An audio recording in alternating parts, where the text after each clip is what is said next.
हमीरपुर के दोसड़का में स्थित एपीएमसी के चेयरमैन अजय शर्मा का लगभग 1 साल बतौर अध्यक्ष मुकम्मल होने को है। आज हमीरपुर के अनंतयार कार्यालय में भी पहुंचे हुए हैं। उनके 1 साल के टेन्योर में क्या कुछ हुआ है और क्या कुछ उनकी योजनाएं हैं, उनसे बात करते हैं। अजय जी, अनंत ज्ञान के कार्यालय में आने के लिए आपका बहुत बहुत धन्यवाद। धन्यवाद आपका कि आपने मुझे इस समय और आपने मुझे बुलाया, इसके लिए आपका भी बहुत बहुत धन्यवाद। हम लोग इनसे कई चीज़ों को लेकर जानकारी लेंगे जो एपीएमसी के लिए कई तरह से महत्वपूर्ण है, क्योंकि हमीरपुर ज़िला के जो ग्रोअर्स हैं, किसान हैं, उनका जो प्रोड्यूसर है, उनका जितना भी माल है वो इस मंडी समिति में बिकने के लिए आता है। क्या कुछ ये कर रहे हैं अभी? अजय जी, क्या क्या प्लानिंग हैं आपकी जिनके जो योजनाएं किसानों के लिए लाभकारी हो सकती हैं? सबसे पहले मैं आज आपके कार्यालय में माननीय मुख्यमंत्री ठाकुर सुखविंदर सिंह सुक्खू जी, उनके राजनीतिक सलाहकार सुनील शर्मा जी का धन्यवाद करना चाहूँगा कि उन्होंने मुझे इस एपीएमसी का अध्यक्ष बनाया। उसके लिए मैं उनका धन्यवाद करना चाहता हूँ और उनको विश्वास दिलाना चाहता हूँ कि हमें जो जिम्मेवारी दी है उसको बखूबी निभाएंगे। जहाँ तक आपने मुझे कहा कि क्या करने वाले हैं, सब्जी मंडी हमारी हमीरपुर की जो है वो पूरे हिमाचल प्रदेश में 10 सब्जी मंडी हैं, जिसमें एक हमीरपुर की भी हमारा मार्केटिंग बोर्ड है। उसमें आपको ये जरूर बताना चाहेंगे कि ये एक हमारे पूरे 10 अगर मार्केट मंडी हैं तो उसमें सबसे कम ग्रोवर अगर हैं वो हमीरपुर में है। इसके पीछे कारण यहाँ थोड़ा सा ये बता सकते हैं कि किसानी के प्रति लोगों का थोड़ा सा कम उत्साह रह गया है और हमारे लोग जो हैं काफ़ी नौकरी पेशे में हमीरपुर जिला जो है लीडरशिप इसमें जो है बहुत ज़्यादा आगे चला गया है। लेकिन जो ग्रोवर हमारे हमीरपुर में हैं उनके लिए फैसिलिटेट करने के लिए हम वहाँ बैठे हैं और जो भी उनका ग्रोवर्स का सामान होता है उसको हम सब्जी मंडी में अपने दिलाते हैं।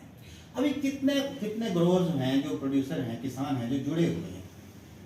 अभी हमारे पास एग्जैक्ट डेटा तो मैं नहीं दे पाऊंगा अभी, लेकिन हमारे पास काफ़ी अभी जो हमारा आत्मा प्रोजेक्ट चल रहा है उसमें काफ़ी लोग मतलब अभी काम कर रहे हैं। तो उसके माध्यम से किन्नू की हमारी काफ़ी अच्छी फसल आने लगी है, हमारी मौसमी काफ़ी अच्छी फसल आ रही है। तो ऐसे ऐसे हमारे हमीरपुर में भी अब ग्रोवर जो है अपना काम कर रहे हैं। हमारे पॉली हाउस बहुत लगे हैं तो पॉली हाउस के माध्यम से भी काम आ रहा है। लेकिन अभी जो हमारा कोरोना था, कोरोना के समय जो हमारे पॉली हाउस थे उनको थोड़ा नुकसान हुआ है, क्योंकि वो 2 साल जो हमारा कोरोना के टाइम तो उसके ऊपर जो किसान ने जो है नेचुरली वो काम नहीं कर पाए और वो जो हमारे पॉली हाउस थे वो थोड़ा सा डैमेज हुए हैं।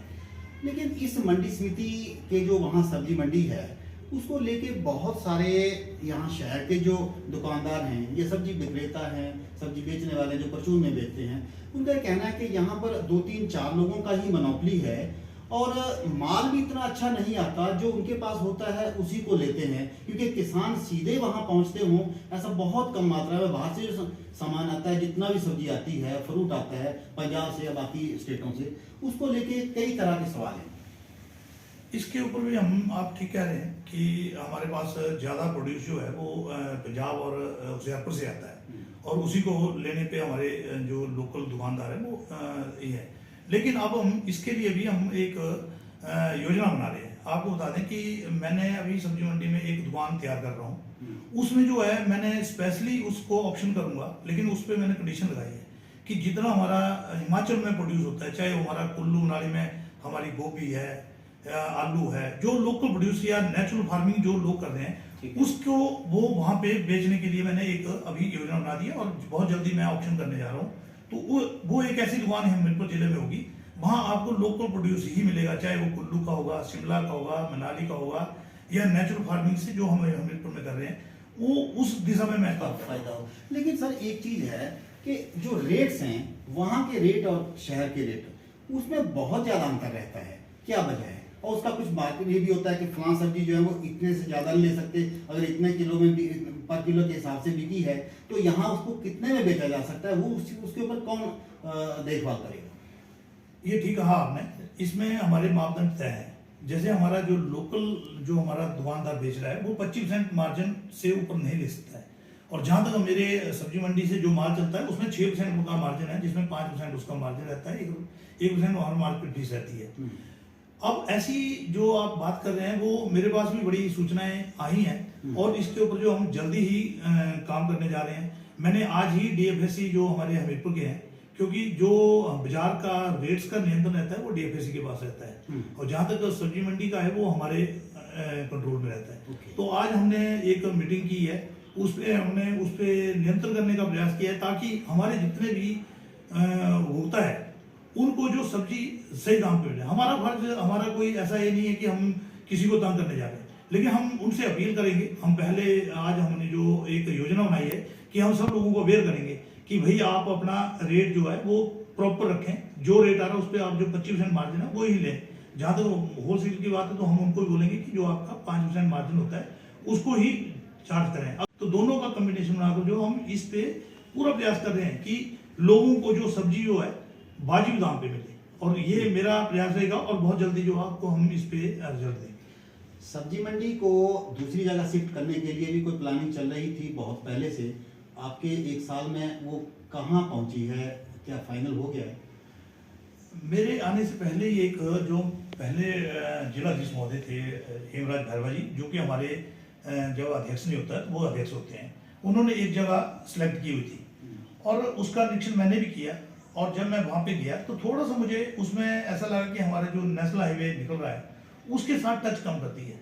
तो मैंने जिलाधीश से भी मीटिंग की थी, जो हमारे अभी वर्तमान डीसी हैं अमरजीत जी, और मैंने उनसे रिक्वेस्ट की है कि उसके जो साथ वाली जगह है मुझे वो दे दी जाए ताकि उसमें नेशनल हाईवे से डायरेक्ट हमारी गाड़ियाँ एंटर करें। तो एक वो हम कार्यक्रम कर रहे हैं और बहुत जल्दी अब जिलाधीश हमारे छुट्टी पे ट्रेनिंग भी गए थे, वो आए हैं। अब हम उनके साथ मैं जल्दी मीटिंग करूंगा और जल्दी ही उसको उन्हीं जगह पर ढाने का प्रयास करेंगे। और जहाँ तक एक आपके ध्यान में और ले आऊँ, हमने एक ग्रामीण हाट जिसको अपनी मंडी कहते हैं, जैसे आप बोल रहे हैं कि लोकल ग्रोवर्स जो है वो बहुत कम प्रोड्यूस करते हैं, इसकी वजह से वो वहाँ भी अपना माल नहीं दे पाते, नहीं पहुंच पाते। लेकिन मैंने जो अपना ये हमारा जो बाजार की सब्जी मंडी जहाँ बस स्टैंड से थोड़ा ऊपर को चलता है, वहाँ मैंने एक जगह सेलेक्ट की है जिलाधीश और माननीय उपमंडल अधिकारी के साथ मिलकर। तो वहाँ पे एक स्पेस हम दे रहे हैं जिसमें ग्रामीण हाट का नाम दिया है, जिसमें मेरी सब्जी मंडी जो जहाँ वो पुराना टैक्सी स्टैंड था, एग्जैक्टली उसी जगह है। और वहाँ हम ये करने जा रहे हैं कि जैसे हमारी लोकल सब्जी है, जिसके मान लीजिए रोज की 25 किलो सब्जी तैयार कर रहा है, वो अपनी 25 किलो सब्जी लाएगा, वो हमें इंटीमेट करेगा, हम उसको स्थान देंगे। वैसे ही हमने उसमें एक और ऐड किया है जो कि मेरी इसका नहीं है, लेकिन मैं जब जिलाधीश के पास गया तो मैंने एक योजना बनाई। जैसा आपने देखा होगा सुबह सहायता समूह जो कि हमारे ब्लॉक के साथ जुड़े होते हैं, उनका कोई सीरा बेच रहा है, कोई कुछ मतलब लोकल प्रोडक्ट तैयार करती हैं हमारी महिलाएं, उनका क्रम है जो हमारी महिलाएं बहनें तैयार करती हैं, उनको स्थान नहीं मिलता। आपने देखा बाजार में कभी कभी ऐसे कभी डीसी ऑफिस में खड़े, हम उनको भी वहां प्लेटफॉर्म देने जाओगे। तो ये हमारा एक ज्वाइंट जिलाधीश के साथ हुआ है और हम वहां पे उन जितना भी हमारा लोकल प्रोड्यूस है, चाहे वो सब्जी है, चाहे हमारी और बहनें हमारी बना रही हैं, वो वहां चीजें आपको उन्हीं से उन्हीं चीजें आपको वहां पे मिलेंगी। आपकी एपीएमसी है, उसमें टैक्स के माध्यम से आपकी इनकम होती है, आपकी सालाना शायद 1.25 करोड़ के आसपास या 1.5 करोड़ होगी। तो जो आपके अभी भी कई लीकेजेज हैं उनको कैसे कंट्रोल कर रहे हैं? हमारा कोई टैक्स नहीं होता है, हमारा एक मार्केट फीस होती है जो कि हम 1% लेते हैं, और 1% हमारा जो है वो अपना यूजर चार्जेज होते हैं जो हमारे कैंपस में जो हमारे मार्केट यार्ड है। तो इस तरह के हमारे वो 1% रहता है। उसके माध्यम से अभी हमने बजट पास किया है, तो उसमें हमने कोई 2 करोड़ 25 लाख के आसपास हमारी आय होने का साधन है, लेकिन हमारा खर्चा भी बहुत है। तो ये ऑलमोस्ट बराबर बराबर बैठता है, क्योंकि हमारे यहाँ लोकल कुछ नहीं है। नहीं, आपका जो मौजूदा है टोटल बजट, मतलब जितना आपको इनकम होती है, उसके अलावा जो और सोर्सेज हैं जिनसे आप बढ़ा सकते हैं उस इनकम को, वो क्या है, कितना गैप है? नहीं, हमारा यही है कि जो हमारी मार्केट फीस आती है उसको प्रॉपर तरीके से इकट्ठा करें। कई लोग हमारे अभी छुपाते हैं, अभी धीरे धीरे हमारे जैसे हमारे चेक पोस्ट है, अभी एक हमारा चेक पोस्ट जो नदौन में है वो बंद पड़ा है, क्योंकि कोरोना के टाइम में कुछ ये आई थी, उसकी वजह से बंद हुआ था। अभी हम उसको भी शुरू कर रहे हैं। तो जब हमारे चेक पोस्ट होते हैं तो 2 चेक पोस्ट, एक चेक पोस्ट हमारा अभी बरसर में चल रहा है, तो जैसे चेक पोस्ट आता है तो वहाँ कुछ लोग पकड़े जाते हैं। हमीरपुर जिला में 2 ही हैं। हाँ, अभी एक ही है, लेकिन दूसरा हमारा जो बंद पड़ा है हम उसको भी चालू करने का प्रयास कर रहे हैं। और वहाँ हमें कुछ जमीन देख रहे हैं, ताकि माननीय मुख्यमंत्री जी के आशीर्वाद से अगर वहाँ जमीन मिल जाती है और ये हो जाता तो वहाँ हम उसको करेंगे। फिर जो हमारी लीकेज है वो हमारी बंद होगी। कोल्ड स्टोरेज की भी कोई ऐसी योजना है ताकि सब्जी फल खराब ना हो और 2-3 दिन 4 दिन 10 दिन के बाद भी वो बिक सकें? बिल्कुल, कोल्ड स्टोर की हमारे काफ़ी कोल्ड स्टोर एग्रीकल्चर डिपार्टमेंट के माध्यम से भी बने हैं, और हमने भी एक नदौन में जहाँ हमारा चेक पोस्ट लगेगा वहाँ पे हम प्रपोज कर रहे हैं कि वहाँ एक मंडी बने, साथ में कोल्ड स्टोर बने, वहाँ हम लैंड की देख रहे हैं। तो एक हम माननीय मुख्यमंत्री के आशीर्वाद से वहाँ भी बनाना चाह रहे हैं, ताकि वहाँ पे एक वो, लेकिन कोल्ड स्टोर हमारे इसलिए ज़्यादा आवश्यकता नहीं पड़ती क्योंकि हमारी लोकल प्रोड्यूस कोई नहीं है। क्योंकि लोग कोल्ड स्टोर में तो हम उसी चीज़ को रखें जो हमारी यहाँ से आ रही है और हम उसको रख लें, हाँ, वो खराब ना हो। लेकिन जब हमारी आनी ताजी है वहाँ से, तो इसलिए अभी तक कोल्ड स्टोर हमारे बड़े ज़्यादा यूटिलाइज नहीं हो रहे हैं। ये ज़्यादा यूटिलाइज होते हैं आपके शिमला में, कुल्लू में, मंडी में। नहीं, मंडी स्मृति का देखो, एक आपका जाहू में भी है, एक नदौन में भी है, वहाँ काफ़ी ज़्यादा उत्पादन होता है, नदौन में शायद बहुत ज़्यादा है, तो वो वहाँ उस बेल्ट में बन जाए तो क्या दिक्कत है? नहीं, मैंने बोला कि हम बना रहे हैं, वैसे हम बना रहे हैं, आपके जायका वाले कोल्ड स्टोर बना रहे हैं, बहुत कोल्ड स्टोर की कमी नहीं है, लेकिन अब हमारे पास प्रोड्यूस नहीं है। जहाँ तक आपने मंडियों की बात की, हमारे पास सुजानपुर में मंडी है, नदौन में मंडी है, जाओ में मंडी है, जो कि 2007 से बनी है। अभी मैंने उसका ऑप्शन करवा के, अभी दुकानें ने अदरवाइज बड़े दिनों से वो खाली पड़ी हुई थी, अभी सेकंड फेज में हम और कर रहे हैं, 10-12 दुकानें और हैं, तो हम वहाँ पे एक हमारा रेस्ट हाउस टाइप भी है। तो मैंने उस पर पूरा प्रयास कर रहा हूँ कि कैसे, क्योंकि वो मंडी थोड़ी सी लीक से हटके है, इसलिए लोग वहाँ प्रेफर नहीं करते हैं, लेकिन मेरा प्रयास है कि अब वो मंडी भी पूरी चले। अभी हम वहाँ की डिमार्केशन ले रहे हैं, मैं आपको बता दूं कि कल ही हम डिमार्केशन रखी है, मैं कल वहाँ जा रहा हूँ और उस सब्जी मंडी को बैरिकेड करेंगे पहले तो, और उसको सुंदर बना के वहाँ लाइटें लगाएंगे ताकि वो मंडी भी हमारी चले। जी, सबसे महत्वपूर्ण जो थी वो पहला सवाल जो था कि मोनोपोली जो है वहाँ पर, वो उसको तोड़ने में अब मतलब कैसे बड़ा काम करेंगे आप? मोनोपोली आप बोल रहे हैं, मुझे ज़्यादा आइडिया नहीं इसका, मोनोपोली है, लेकिन मोनोपोली होगी तो भी गलत बात है, लेकिन हम इसके ऊपर काम करने जा रहे हैं।